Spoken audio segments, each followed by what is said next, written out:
ఘనమైనవి నీ కార్యములు నా ఎడల, స్థిరమైనవి నీ ఆలోచనలు నా యేసయ్యా.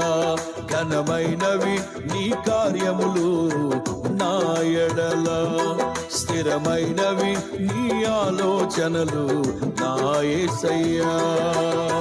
కృపలను పొందుచు కృతజ్ఞత కలిగి స్తుతులర్పించెదను అన్ని వేళలా.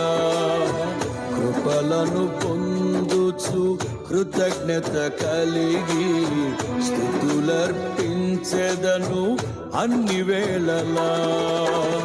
అనుదినము నీ అనుగ్రహమే, ఆయుష్కాలము నీ వరమే.